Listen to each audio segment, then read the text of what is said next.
All right, everybody, we're on the line with Kai, the fighting Hawaiian Kamaka. He is coming off of a fight against Danny Chavez at UFC Vegas 33 in a back-and-forth war. How you doing, Kai? I'm doing well.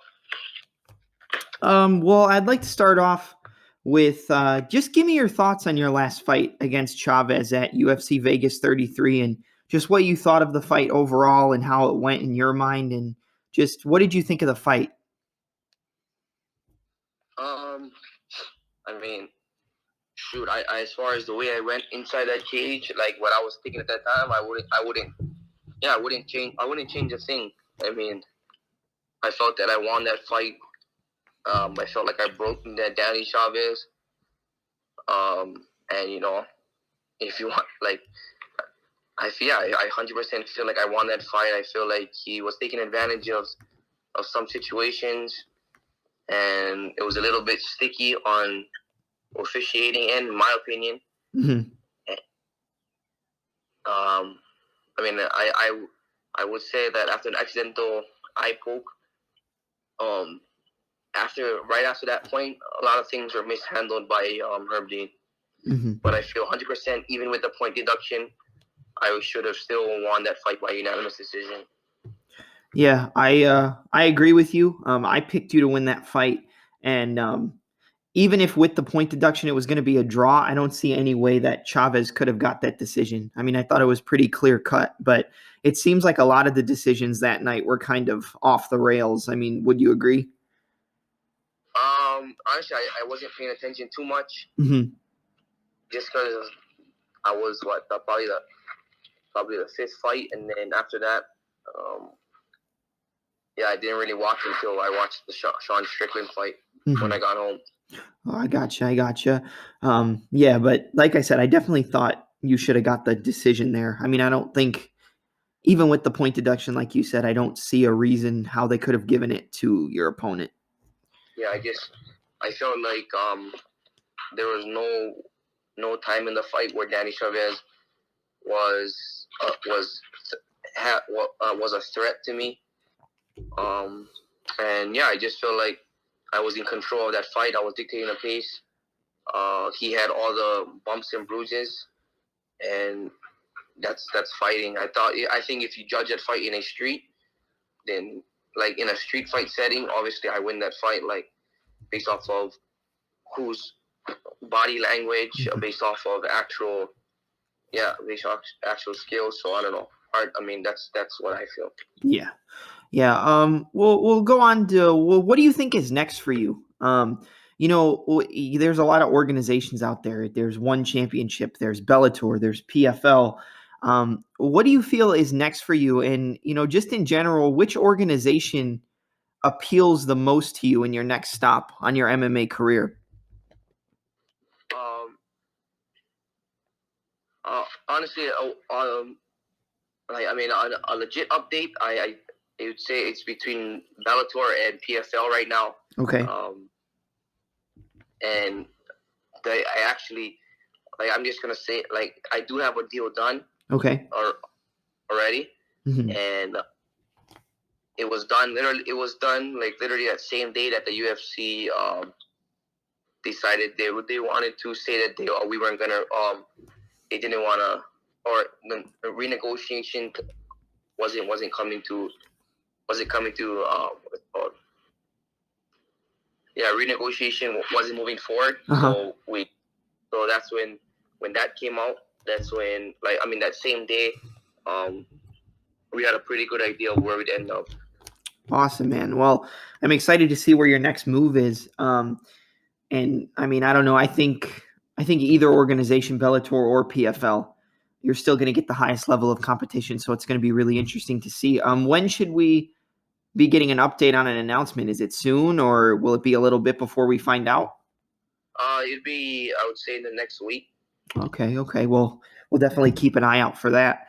Well, I want to get a little bit of, background on your training. I know you train at Xtreme Couture is your main gym, and then you also train at the RVCA Training Center. Is that accurate, or do you just go out there every once in a while? I do train out there when I go. But I kind of go there like right after fights or before like camps or after fights. How did you get introduced to Xtreme Couture and Coach Eric Nicksick and, training at RVCA Training Center? Like, how did it all start out for you, getting to start training at these gyms as like your home gyms? I mean, I was training in Hawaii in my cousin's garage. Me and my cousin Ray Cooper. Okay. We just did everything together, and yeah, and then that's how pretty up. And then COVID hit, and then obviously being in Hawaii was I just felt it wasn't gonna help me move forward at that time. So I decided to relocate to Vegas, just because I mean Vegas is a hotbed for fight, and the UFC called, and then I ended up obviously having 4 fights in one. Can you hear me? Yeah. Okay, good. It cut out for a second, but you had 4 fights in a year, correct? Yeah. Okay. Or I had 5 fights. I had 5 fights in a year. 5 fights. 1 in 4 in UFC. Okay. Well, let's talk a little bit about your cousin. I mean, Ray Cooper III, he just came off a huge win over former UFC title challenger. He was a huge star and still is a huge star in the sport in Rory Macdonald. What did you make of Ray Cooper's performance? And I know you had told me that you were out there, obviously, at the fight. So I'm guessing you were cornering Ray then, right? No, I wasn't cornering Ray this time. Okay. I just was, we kind of like we're our own scrap pack, and yeah, I go. He brought me out there for the fight, so he brought me out there for like all the PFL fights. Oh, okay. Except for about the same week as him in the first week of the first season fight. Oh, okay. Well, what did you think of his performance overall? I mean, it was a pretty dominant, fight for him from start to finish. What do you make of the performance? I mean, that's exactly what we all knew. The public eye, they don't see the growth that he has how fast he tremendously grows. And so, I mean, it wasn't a surprise to me at all. I know how heavy he is on top. I know how much of a heavy puncher he is. I spar with him. I grapple with him. Mm-hmm. Yeah, we do everything together. So, I mean, I wasn't surprised. I mean, that everybody else wouldn't be. Mm-hmm. So to me, that was nothing of a surprise. He's high-level wrestler. He's a heavy puncher, and he's still growing. That's the main thing. He's still growing. Yeah, I'm excited to see because he's in the finals now, right? So he'll be going up against Magomed. Magomed Kill. Oh, that's right. No, I was thinking of somebody else that was fighting at featherweight, but yeah, I'm excited to see. The finale is in October, correct? Yeah. Awesome. Well, I mean, we know who some of your training partners are when you go to Xtreme Couture or when you go out to, RVCA Training Center. You seem to be working with guys like Aljamain Sterling, Boston Salmon, Luke Rockhold. Who would you say you get the most work in with while preparing for a fight?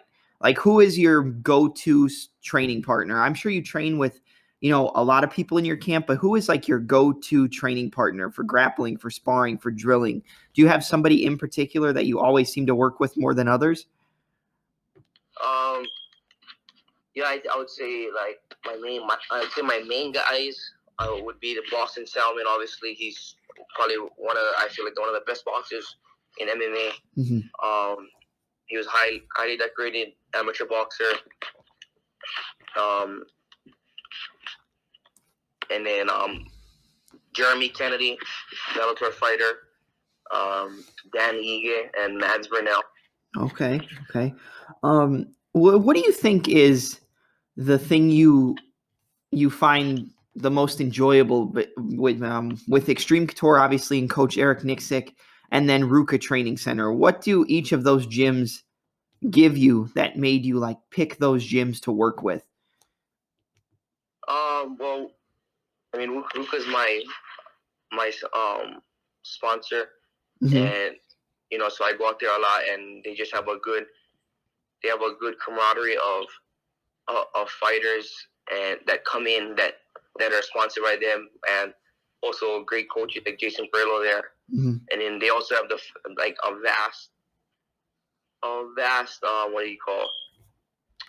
They have jiu-jitsu knowledge walking through there. They have Coach Darryl Christian that I work with when I go there. Mm-hmm. High level wrestling. So I mean, that place has just so much knowledge, and it's there all hours out of the day. Mm-hmm. And then Xtreme Couture. I mean, you have the Hawaiian camaraderie and you got all of us high level Hawaiian fighters there, which made it easy to pick for me. Mm-hmm. It feels like home. It was like I'm at not far from Hawaii. And then the coaches, I mean, I don't know. I just feel like it's a great fit for me. It's hard to say because I mean, coaches they're only gonna work for that specific person. You know what I mean? You don't know.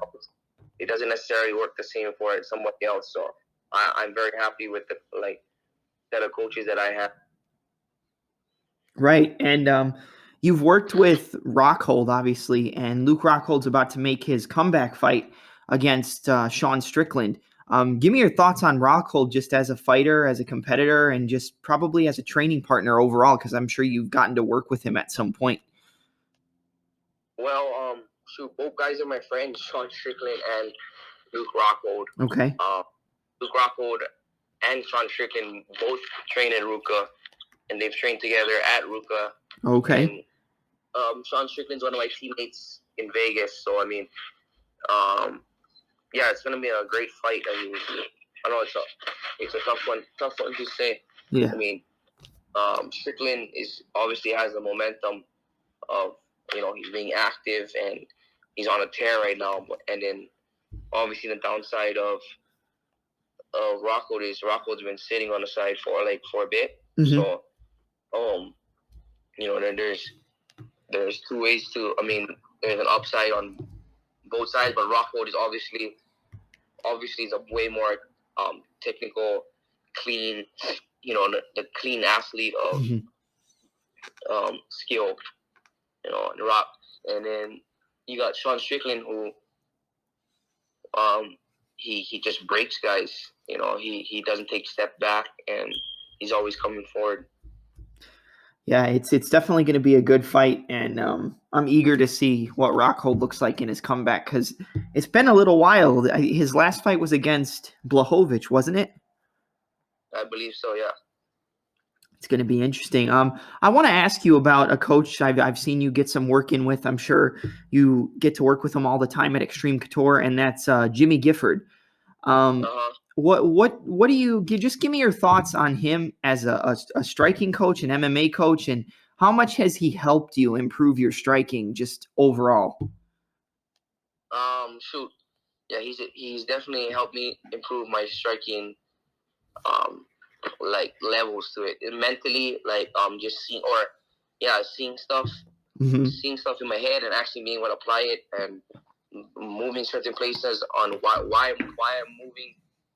Why am I making this angle? I don't know. I haven't had much boxing coaches in my time, but I would say he's so technical. I mean,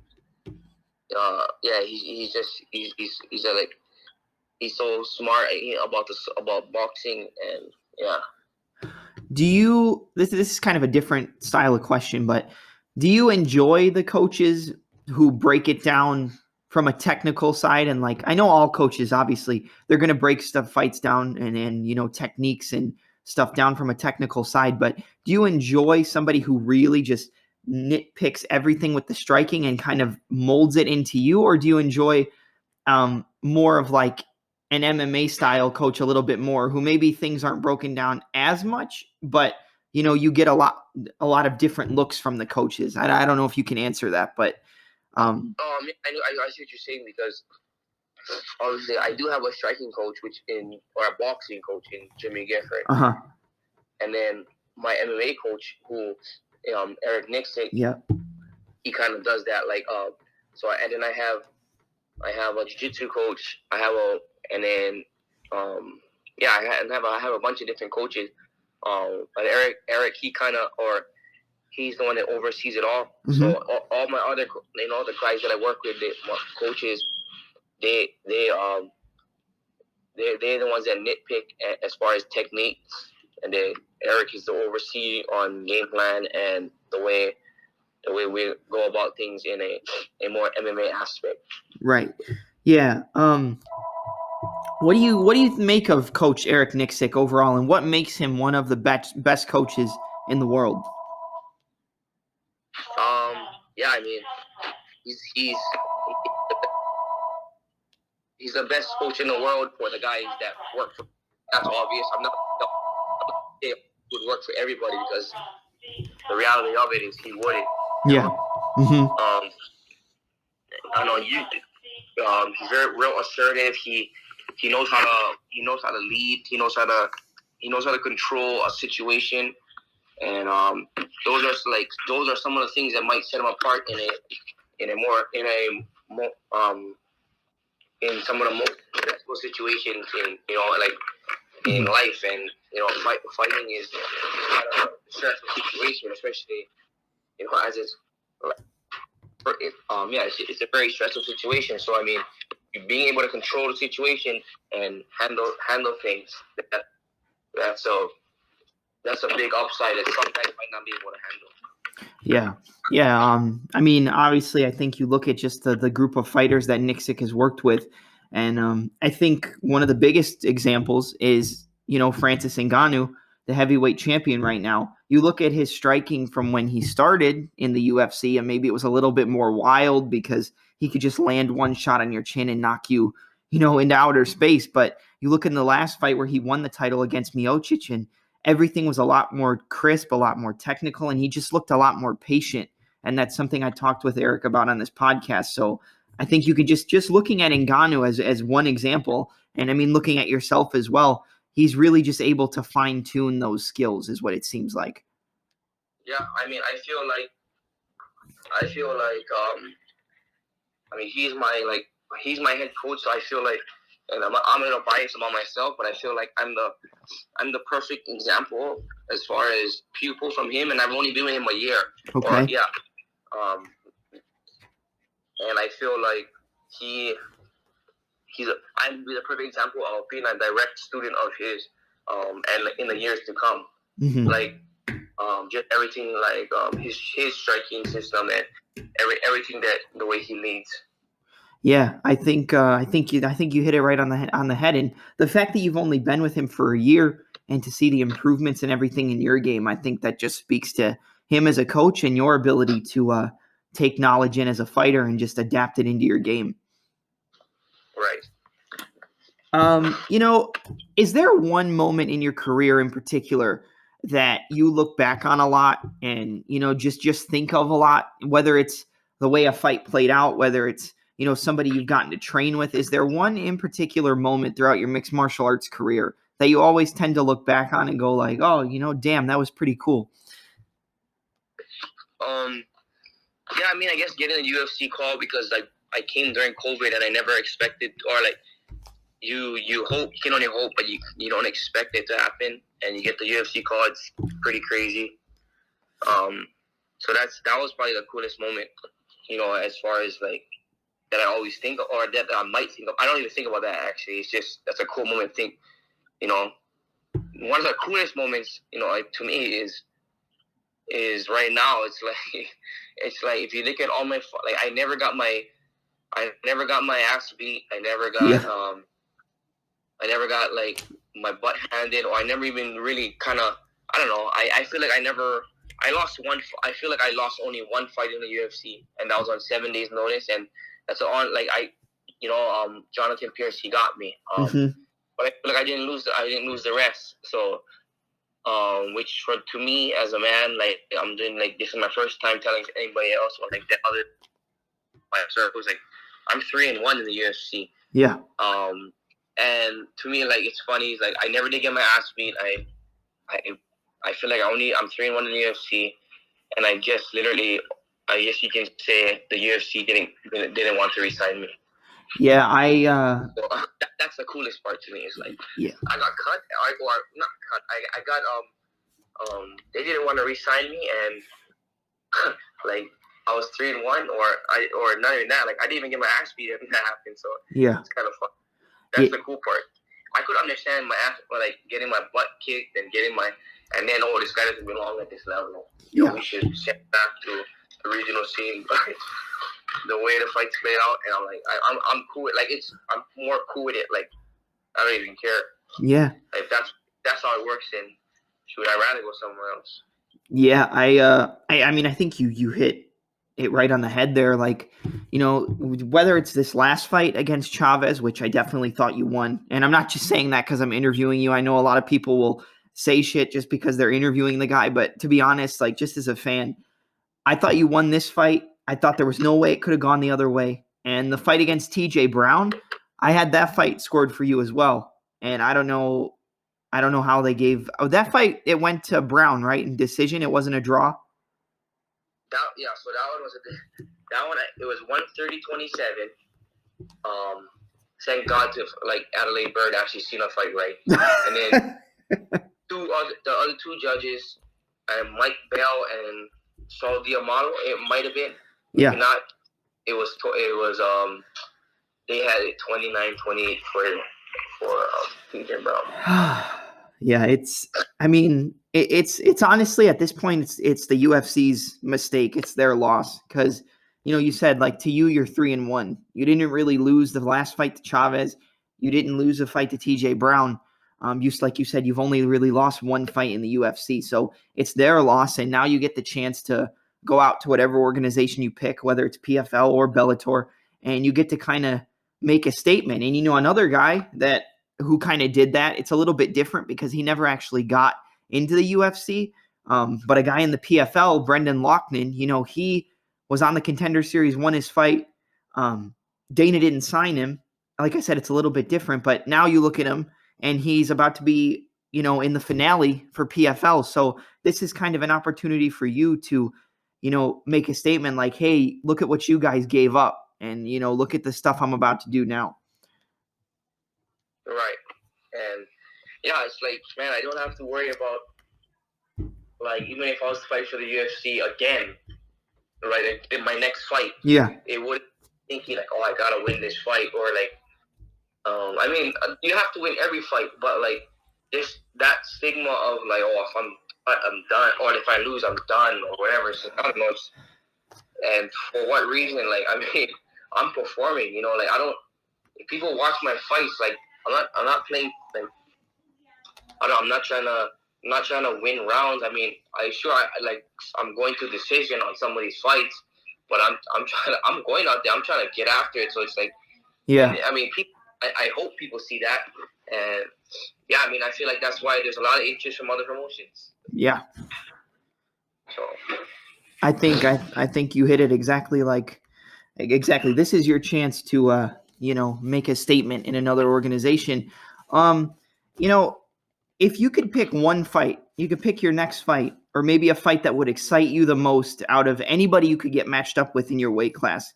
Is there one in particular person you'd want to get matched up with in the future? Like, is there one fight in your mind that really sticks out to you? Not really. The fights that stick out to me are the guys that actually want to fight. Mm-hmm. I mean, any fight that somebody wants to, like, that somebody wants to compete, and they're trying to take my head off. That's the guy I want to fight. Mm-hmm. I don't want to fight the guy that's gonna avoid or gonna play sport. Yeah. I want to fight. Like, that's the difference. That's why I don't want to, like, if I was to get offered to fight Danny Chavez, like, I don't want to fight him. He didn't want to fight me that night. I seen, and I'm sure everybody else seen it. He even the way he was actually fighting me, he didn't want to fight. Yeah. Not other than the way he was playing the fouls is, but the actual fight, like, I've seen him fight different on to other guys. Mm-hmm. So for him to, like, the way he was fighting me, he didn't want to fight. So that fight wouldn't even entertain me. Do you think he fought like that because he knew that if you landed a power shot, he was going to be in a lot of trouble? Is that why you think he played? I would say, maybe, but shoot, I thought he was I thought that was the type of guy type of fight he would want. Yeah. So that's what shocked me the most. Yeah. Well, we talked a little bit about your coaches and your striking and everything. Is there anybody that you like kind of model your style off of? Is there a fighter that maybe you take some things from them and you adapt it to your own game? Is there someone in particular that you've kind of modeled your fighting style around? Yeah, I would say we have different styles, but my cousin Ray Cooper, I take a lot from him. Mm-hmm. We don't have different styles, we just have different attributes. Mm-hmm. Like obviously, I don't have like dynamite knockout power like him, Mm-hmm. but I feel like the same. We don't take like the same demeanor of fight, so we do. I take a lot from him. And I take a lot from TJ Dillashaw, Petr Yan. Okay. Those guys. Yeah. Those are guys that I study a lot. It's funny you mentioned that because I'm a huge Petr Yan fan. I got to see him fight at 238 out here in Chicago. That was the first UFC fight I got to go to live. And man, I mean, the beating he put on Jimmy Rivera, I feel like that was kind of his coming out party in the UFC. Like once that fight happened, everybody knew like, shit, like we got to watch out for this dude. Right. Yeah, that's one of my favorite fighters right now. Yeah, me too. He's probably in my list of my top guys to watch, and I can't wait for his next fight. And it's kind of interesting that fight's going to be on ESPN. They're not going to do it on pay-per-view. I find that a little bit interesting. Yeah, that's probably because I think it's too close to another pay-per-view, but they want to get that fight in already. Yeah.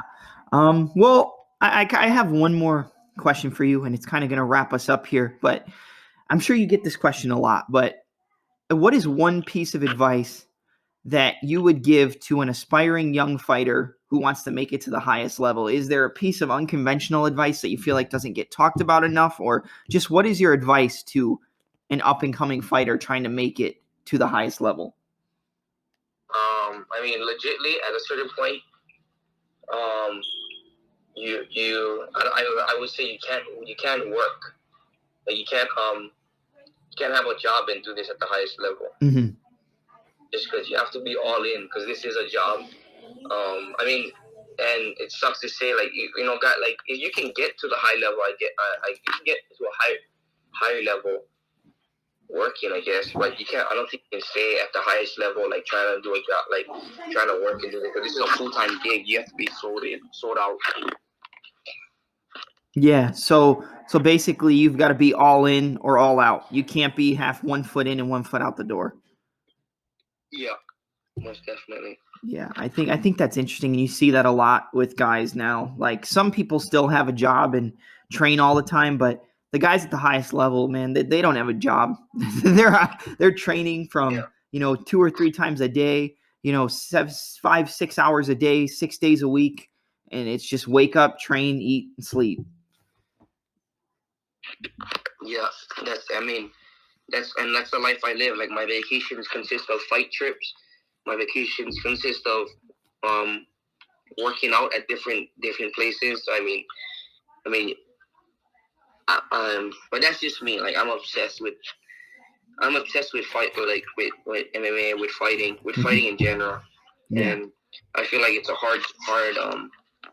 With all that I do, obviously, I still get certain outcomes that wow me. Yeah. But that's with me hauling my ass, Yeah. So I just that's to say the least. Like I mean, you got to work your ass off in this game. Yeah. Yeah, there's no handouts in MMA unless, you're already a celebrity. But even then, I mean, there's no handouts. You're gonna get hit no matter what. I mean, that's kind of how it goes. Well, I just wanted to say, thank you. Thank you for coming on the podcast. Thank you for giving me the time to talk with you. And do you have any questions for me? No. I mean, other than you think I won my last 2 fights, thank you. I mean, No, just because it gives me a better perspective. Like, I'm not in my own, like, everybody else that I talk to from that don't know me and know me.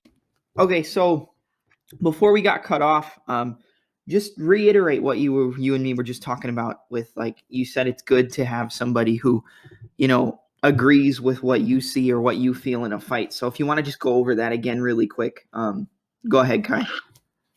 No, yeah, I mean, I just wanted to know your input on my last 2 fights, just because, one, I think I won both, and for the majority, I mean, people I talk to, they think I won my TJ Brown fight, and they call that last fight bullshit. I mean, They think I won that too, even with the point deduction, or even the point deduction was sticky.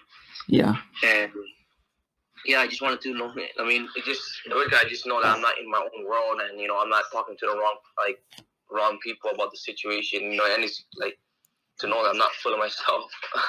So that's it. I mean, yeah, it's good to get a outside perspective. I mean, just to keep me back in reality. Yeah, no, I definitely think you were robbed in your last 2 fights. Yeah, when they say robbery is means different things. Like of course, yeah. I mean, I don't know, the TJ Brown fight. It was a competitive fight, but I won every situation. Mm-hmm. I feel, and even the stats were wrong. And it had me at 0 takedowns, but I was on top for 5 minutes of the fight. So it's I don't get that. Yeah. So I mean, I don't make these things up. Hard. I mean, you can't make these things up, but that's just part that's confusing to me is in what way was he better? I mean, how did he win the fight? I mean, playing tit for tat with me. I mean, that's not fighting. Yeah, that's not trying to. That he was just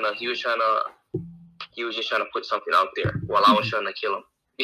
That's the difference. And if you're gonna score that as a win, okay, cool. Then maybe I gotta change my style. You know what I mean? Then maybe I gotta have a more amateur boxing style, just touch, move. But that's not me. I'm trying to hurt you. Yeah. So I mean, if this is a game of touch and go, then yeah, he won that fight because he was putting stuff out there in my face. I'd say he put a few, and then I dropped him. Yeah. I don't know how to do that math. Right. Yeah, I agree. And, it's interesting what you said with you take a lot of stuff from Dillashaw. You take some stuff from Petr Yan. I think you could see that in your style, just in the way you fight.